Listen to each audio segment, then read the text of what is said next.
Olá, meu nome é Dara Carrara, eu sou mestranda no programa de pós-graduação mestrado em Artes Visuais pela Universidade Federal de Pelotas, na linha de Processos de Criação e Poéticas do Cotidiano, e vou apresentar para vocês um recorte dessa minha pesquisa em andamento pelo mestrado, com a orientação da professora Cláudia Marisa Matos Brandão.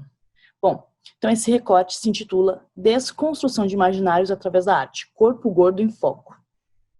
Para introduzi-lo, vou falar um pouco do objetivo que eu tenho com ele, que é abordar essa construção histórica de um padrão de beleza, que também é oriundo de uma construção de imaginários, e desconstruí-los através de poéticas visuais, principalmente nasquelas que apresentam outros corpos, como o corpo gordo feminino. Então, nessa pesquisa aqui, no momento, eu vou apresentar duas produções artísticas. A primeira, Girls with Curves, do ano de 2017, da artista Camila Fontenelle, que traz esse corpo gordo como elemento desconstrutor e construtor de imaginários e que dialoga diretamente, tanto em forma e conteúdo, com a minha produção, que é um vídeo performance chamado Manifesto 1, no ano de 2019.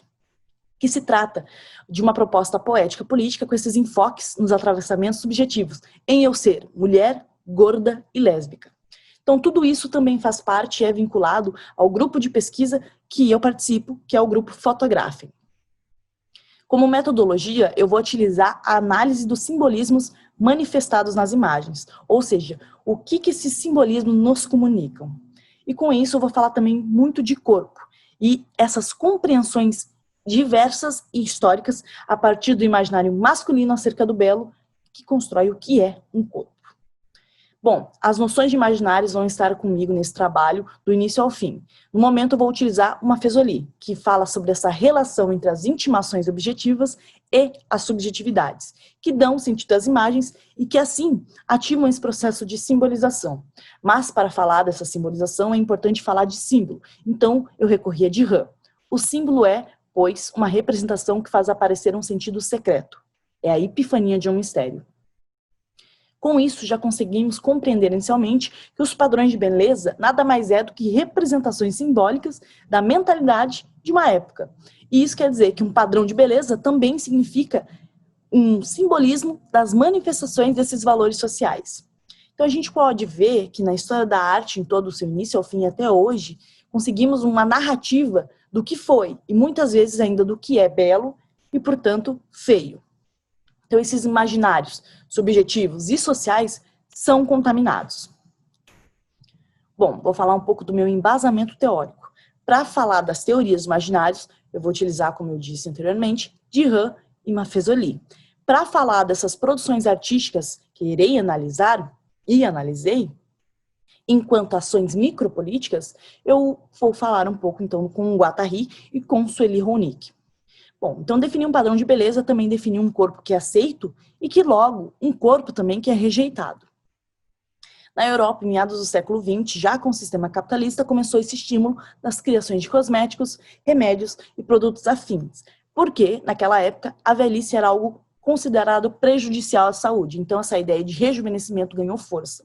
Mas podemos ir muito mais anterior, como a partir do século XIV, características que antes começaram a ser exaltadas ainda são vigentes na nossa época, como as curvas, a cintura fina, os seios e o ventre rígido. Com isso, a gente já consegue entender como que aos poucos foi se ganhando tanta força as ginásticas, os regimes e os elementos que moldam, até mesmo deformam e configuram, controlam o corpo, principalmente o feminino, como o espartilho, por exemplo.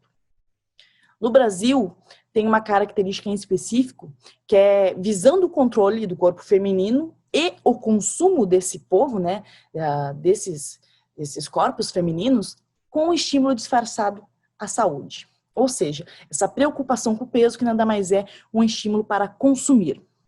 Então a gente já consegue compreender que o imaginário é um resultado dessas sucessivas contribuições simbólicas ao longo desse trajeto antropológico e que nos repercute até hoje, né?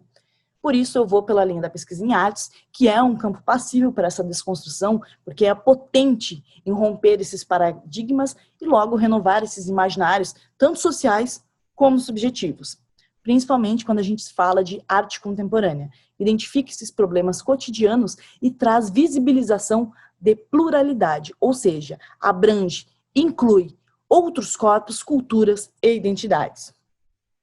Começando com o trabalho, então, da Camila Fontenelle de Miranda, que é Girl with Curves, Quem Tem Medo de uma Mulher Gorda, do ano de 2017. É uma série fotográfica de 22 imagens em preto e branco que apresenta a artista nua em diferentes posições. É um trabalho potente, com um discurso crítico, ativista e indagador. Então, ela traz o corpo gordo para desconstruir a noção atual de padrão de beleza. Mas mais do que apresentar o corpo dela, ela reivindica, através do corpo dela, a existência do corpo feminino gordo. E com isso, ela não só problematiza a existência do corpo dela, mas a existência de outros corpos que também são desprezados pela sociedade. É só a gente entender que a sociedade foi criada para determinados corpos. Com isso, aqueles que são rejeitados, como a gente falou anteriormente, têm dificuldades até mesmo no deslocamento urbano. Então, a produção dela é uma intersecção entre arte, pesquisa poética, mas também ação micropolítica. Esse corpo, que é socialmente negado, é ali, na produção poética dela, que ele ganha espaço e visibilidade e rompe com essa invisibilidade desses corpos, né? Então tem uma dimensão artivista, ou seja, é um discurso ativista através da arte.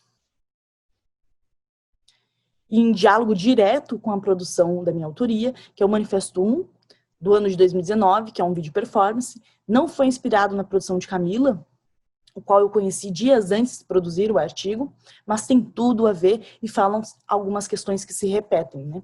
Na verdade, esse vídeo performance é uma tentativa de traduzir visualmente um deslocamento noturno na cidade de Pelotas, mas mais do que isso, é uma tentativa de traduzir as experiências e sensações que eu, enquanto mulher, enquanto gorda, enquanto lésbica, tive nesse deslocamento. Então, eu analisei 3 simbolismos que apresentam na minha produção, que é o corpo nu, o círculo e o espiral. E é interessante que a nudez vem se repetindo, principalmente nesses trabalhos contemporâneos sobre identidade, porque é ali que ela evoca a presença, né? Então, esses corpos, essas identidades que não são vistas, é ali, com o espectador, na produção poética, que ele rompe com sua invisibilidade. Algo que tem tudo a ver com isso, e que se repete tanto no trabalho da Camila quanto no meu, é que não retornamos esse olhar aos espectadores, né? Então, enquanto Camila está com os olhos fechados, eu nem apareço, não mostro o meu rosto. Então, enquanto vai se fazendo a ação circular e o círculo, o Manifesto 1, vai se formando o símbolo do alvo. E o alvo é interessante que ele pode falar tanto do alvo no meu corpo, na minha identidade, enquanto na vivência urbana, mas também como alvo a barriga no corpo gordo, né? Mas o alvo, em contrapartida, tem um significado de perfeição também. Isso já dá outros rumos para esse trabalho, né? Eu posso estar colocando que o corpo, meu corpo gordo, também é perfeito, ou eu posso estar indagando e quebrando tudo isso. O que é um corpo gordo? E por que o meu não é tido como tal? Tudo isso vai se formando na cor vermelho, que vai ganhando cada vez mais força à medida que vai se formando o círculo e depois o espiral. Então, o vermelho também tem seu significado e também contribui com esse trabalho, simbolicamente, que ele traz a questão do medo, do perigo, do sangue, que tem tudo a ver com essa vivência urbana, e ele também traz a questão da sexualidade, o que amplia as dimensões do trabalho artístico e inclui outras identidades. À medida que surge o espiral, que tem tudo a ver com evolução e involução, a gente também já pode fazer ligação com essa apresentação, com esse artigo, que é essa construção e a desconstrução do imaginário. Ou seja, à medida que eu desconstruo um imaginário que já está desatualizado, que não inclui outros corpos, eu construo um novo imaginário. Também tem tudo a ver com o feminino, que é a questão da vida, da fertilidade, mas também com o labirinto, ou seja, dessa saída dificultada, dessa vivência urbana que é muito complexa para nós, para esses corpos. Bom, então, considerações finais, a gente tem que entender que saber dessa construção histórica é necessária para entendermos e propormos como desconstruí-la, né? Então, os padrões de beleza e esse imaginário é passível de desconstrução à medida que você sabe como isso foi feito, né? Então, a gente utiliza as produções poéticas, que é muito potente, que é muito importante para quebrar esses paradigmas estéticos e criar essa representatividade, apresentando, então, essa pluralidade da arte contemporânea e da nossa sociedade contemporânea. Essas são as minhas referências.